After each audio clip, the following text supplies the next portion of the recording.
Oi, gente! Tudo bem com vocês?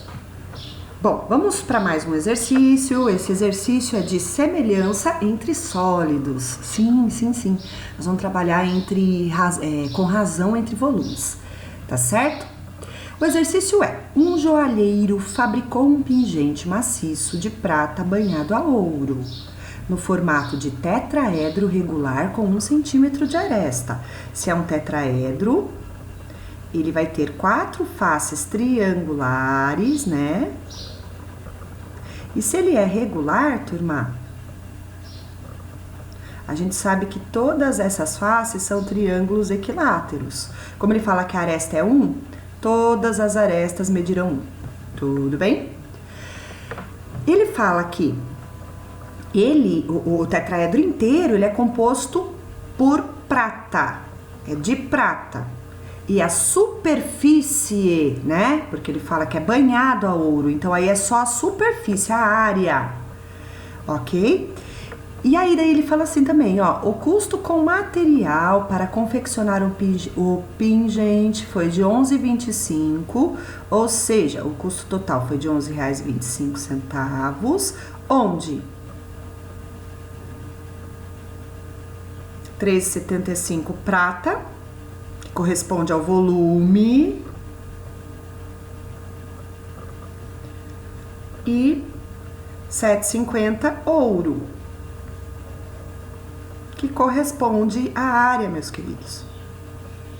Perceberam a diferença entre a prata e o ouro nessa questão? Porque quando ele fala que é banhado, o que vai de ouro, certo? Então o que vai de ouro é a superfície.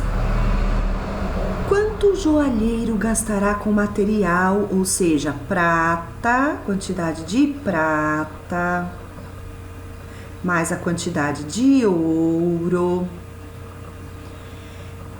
para confeccionar um outro pingente do mesmo tipo, só que com aresta 2 centímetros. Quando ele fala do mesmo tipo, vai ser um tetraedro também regular.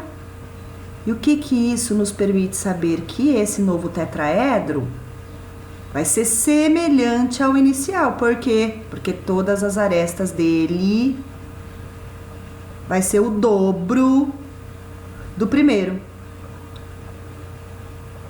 Ó, então pingente 1, pingente 2. Turma, como ele fala também que é para que considere que a espessura do banho de ouro permanece constante nos pingentes, ou seja, a quantidadezinha, o que vai aumentar de ouro, tipo, vamos lá, aqui se é uma espessura assim, de ouro, aqui também vai ser a mesma espessura. A espessura é esse negocinho aqui, então isso é constante. A gente sabe que vai aumentar o total de ouro por causa do tamanho do tetraedro, né? E aí ele pede pra gente descobrir isso aqui, prata mais ouro. Meus amores, para a gente relacionar prata, como é volume, a gente vai ter que descobrir a razão entre volumes. E não sei se vocês se recordam que, se eu pegar, vou pegar o volume 2 primeiro, comparado a 1, vou pegar o maior pelo menor, como a gente tem feito em aula, ó. Comparando o volume do maior pelo menor, eu tenho que é constante ao cubo. Mas que constante é essa, meus queridos? A constante de proporcionalidade. A razão entre as dimensões, no caso, né? Quando a gente fala em dimensões, está falando da dimensão a aresta, por exemplo. A aresta é um elemento, na verdade, né? Você podia também ter a altura dos dois, mas nesse caso não é dado a altura, então a gente pode comparar só as arestas. Então, K, a constante de proporcionalidade, vai ser 2 para 1. Ou seja, a aresta do maior é 2 vezes a aresta do menor. Essa é a constante de proporcionalidade. Para comparar volumes, você pega essa constante de proporcionalidade e eleva ao cubo, ó aqui embaixo. Lembra disso? Então, nós vamos ter 2 ao cubo. O que isso indica? Porque 2 ao cubo é 8, né? Que o volume do primeiro é 1/8 do volume do segundo, ou o volume do segundo é 8 vezes maior que o volume do primeiro. O que isso vai me ajudar? Ora, se inicialmente a quantidade de prata era 3,75 para o volume 1, a quantidade de prata para o volume 2 P para o volume 2 vai ser 8 vezes 3,75, turma. Resolvendo essa multiplicação, a gente vai ter R$30 de prata. Agora, vamos calcular a quantidade de ouro. Então, bora descobrir a de ouro. Queridos, o de ouro aqui, o que a gente vai ter que perceber é que como o ouro é o revestimento, então a gente faz a comparação com área. E não sei se vocês se recordam que a comparação entre áreas de sólidos... Vamos lá, ó. A área do segundo sobre a área do primeiro vai ser igual a constante ao quadrado, né? E como a constante é 2, 2 ao quadrado é 4. Com esse resultado, a gente pode afirmar que a área da superfície do primeiro é 1/4 da área da superfície do segundo pingente. E o contrário é que a área do segundo pingente é o quádruplo da área do primeiro. Portanto, a quantidade de ouro vai ser 4 vezes maior. 4 vezes 7,50. Multiplicando 7,50 por 4, nós vamos ter 4 vezes 5, 20, 28, 9, 30. R$30 também. Como o exercício pede, olha lá o que a gente grifou aqui em cima, quantidade de prata e de ouro em reais, né, total que a gente vai gastar, você tem que P mais O vai ser igual a R$60. Ok, meus amores? Bora para o exercício 3. Mesmo muito pequena, uma formiga de 1,2 centímetros de altura é capaz de transportar uma carga de até 1 grama. Supondo que a capacidade de carga de uma formiga é diretamente proporcional ao seu volume, imagine uma pessoa com 1,80 metros. Qual seria em toneladas a capacidade aproximada da carga desse super ser humano? Então vamos lá. Primeiro, nós vamos comparar a altura da formiga com a do ser humano. Eu vou pôr a altura do ser humano no numerador, tá? Então, é do ser humano com a da formiga. Querido, só que tem uma coisa, né? Do ser humano está em metros, a da formiga está em centímetros. Então, o que a gente vai fazer? Eu vou converter tudo em centímetros, eu acho mais fácil, tá? 1,80 metro equivale a 180 centímetros. Sendo que o da formiga é 1,2 centímetros. Essa constante vai ficar, vou tirar essa vírgula de baixo, logo em cima vai ficar 1.800 centímetros comparados, centímetros não, né? Porque aqui eu já fui para casa do milímetro. 1.800 sobre 12. Simplificando essa fração por 6, nós vamos ter 300 dividido por 2. 300 dividido por 2 vai dar 150. Então, a constante de proporcionalidade entre as alturas do ser humano e da formiga, né, é 150. E isso levando em consideração que ele fala sobre a questão de diretamente proporcional, né, gente?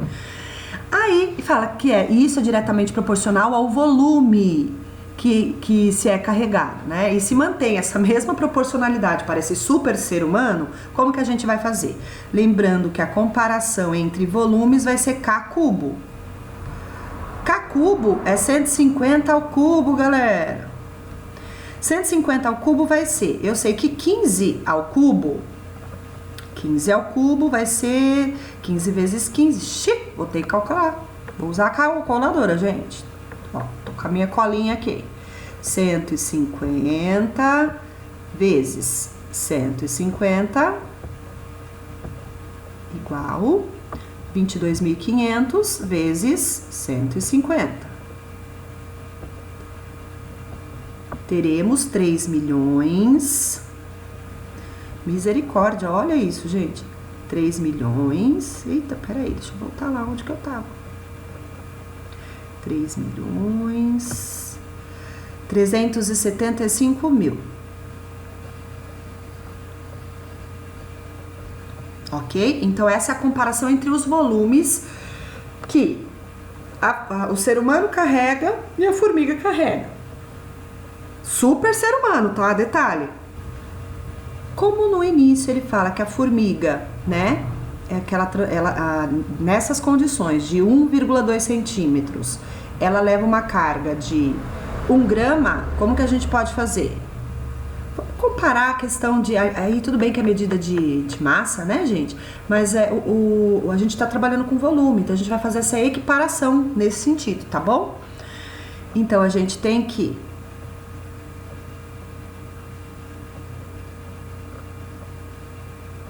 A formiga é 1, né? Então, ó, a formiga é 1. O ser humano, X. E a comparação entre os volumes é 3.375 sobre 1. Por que sobre 1? Porque aqui lembra que a comparação é com a ser humano e formiga? Então aqui, ó, cancelando esse 1, a gente vai ter que o X é de 3.375.000 gramas. Só que ele pede em toneladas, meus amores. Primeiro, ó, se a gente converter essa unidade de gramas em quilogramas, a gente vai ter que lembrar daquela tabelinha das unidades, da unidade padrão de massa, que é grama. Os múltiplos do grama são decagrama, hectograma, quilograma. Eu estou numa unidade menor, né? Apesar do número ser, o absoluto ser gigante, né? Mas eu tô numa unidade menor e quero converter para uma maior. Eu vou dividir. Mas dividir por quanto, Sandra? Ó, não conta essa casa que eu tô, tá? 1, 2, 3. Por 1.000. Tá? Então eu vou pegar 3.375.000 dividido por 1.000 para transformar em quilograma. Isso aqui vai dar 3.375 gramas, certo? Gramas não, filho de Deus, quilograma. Mas eu quero em tonelada. Eu sei que a razão entre quilograma e tonelada também é 1.000 vezes maior.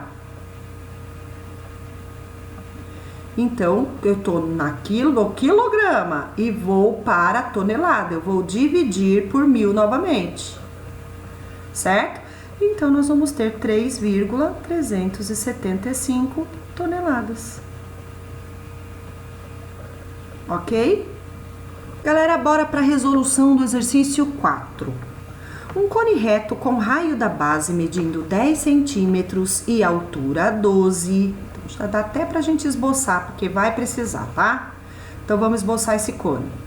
A base, certo? Aí a gente tem aqui, puxa do vértice dele as geratrizes. Lembra que eu não posso falar que é aresta, geratriz? Então, ele tem o raio da base 10, eu vou deixar em preto mesmo aquilo que é fornecido. E a altura 12. Eu vou pôr a altura fora também, pra não ficar uma confusão lá dentro, certo? Então, aqui é 12. Será seccionado por um plano paralelo à base. Então, eu vou fazer, tipo, lembra que o plano a gente pode imaginar que é uma lâmina cortando o bagulho aqui, ó, o cone aqui, ó, certo? Quando ele secciona isso aqui, quando ele corta isso aqui, a gente tem uma secção circular, é um corte paralelo à base, turma. Então, vamos fazer aqui, ó, tá aqui, ó. É um círculozinho ali. De forma que os sólidos resultantes da secção tenham o mesmo volume. Gente, quando ele fala em sólidos resultantes, quem são eles? O coninho e essa sobra aqui embaixo, que a gente chama de tronco de cone. Percebe? Então, ele fala que os sólidos resultantes têm o mesmo volume, ou seja, VV. Ora, a gente tem uma relação entre os volumes, gente. O volume do conão, que é o cone inteirinho, é 2V. Porque aqui eu considerei que o biquinho é V e o que resta é V também, porque tá dizendo no exercício. Então, o volume do conão é 2V. E o volume do coninho é V. Ora, a comparação entre os volumes é de 2. Ou seja, o volume do conão comparado ao volume do coninho vai dar o dobro. Vai dar 2 para 1. Isso significa que nós temos a constante ao cubo. Certo? Lembra que a comparação de volumes é igual à constante de proporcionalidade entre medidas, né? Tipo a altura, geratriz desse sólido, só que ao cubo. Certo, queridos? Beleza? Ora, se a constante ao cubo vale 2, temos que a constante de proporcionalidade entre altura, entre raios, vai ser o seguinte: K igual raiz cúbica de 2. Então, a gente descobriu aqui a constante de proporcionalidade entre as medidas, né? Ou seja, se aqui é 12, se a altura Hzona é 12, a altura Hzinha do coninho, a gente consegue calcular entre a comparação das alturas, que é Hzão sobre Hzinho igual a K. Certo? Então, vou substituir. Olha só, gente, tá moleza esse negócio aqui, ó. Hzão é 12. Então, vai ficar 12 sobre Hzinho igual a K, que é raiz cúbica de 2. Multiplicação cruzada, né, entre a proporcionalidade, nós vamos ter H raiz cúbica de 2 igual a 12. H é igual a 12 sobre raiz cúbica de 2. Se você observar, gente, nas respostas, você não vai ter esse resultado. Não vai ter nas alternativas lá. Eu não colei aqui, tá? Nas alternativas. Mas você vai ver que não tem. Logo, você vai entender que você vai precisar fazer o processo de racionalização, tirar essa raiz daqui de baixo. Não basta, nesse caso, só multiplicar pela raiz cúbica de 2, galera. Por quê? Perceba que ao multiplicar aqui, ó, a parte de baixo, raiz cúbica de 2 vezes raiz cúbica de 2, nós vamos ter raiz cúbica de 2 ao quadrado. Logo, eu não posso cancelar esse 2 com o radical, porque esse cara aqui, esse expoente, tem que dar igual a 3. Para que isso ocorra, a gente vai ter que colocar um expoente 2 aqui, ó. Logo, teremos 12 raiz cúbica de 4, ou de 2 ao quadrado, né? Dividido por raiz cúbica de 2 vezes raiz cúbica de 2 ao quadrado, vai dar raiz cúbica de 2 ao cubo. Agora sim, turma, a gente pode cancelar o radical aqui. Aí sim, tá bem racionalizado. Teremos 12 raiz cúbica de 4 sobre 2. O 12 e o 2 podem ser divididos, né? O 12 pode ser dividido pelo 2, então a resposta vai ser 6 raiz cúbica de 4. A alternativa correta é a alternativa D. Acho que é a D, deixa eu ver lá.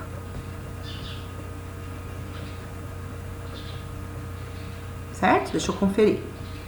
Exatamente, 6 raiz cúbica de 4. Ok, qual a unidade, né? Tudo sendo trabalhado em centímetros, aqui vai ser centímetros, porque tá tratando de uma unidade de comprimento, que é a altura. Beleza, meus amores? Eu espero que vocês tenham entendido. Qualquer coisa, estamos aqui. Um grande abraço.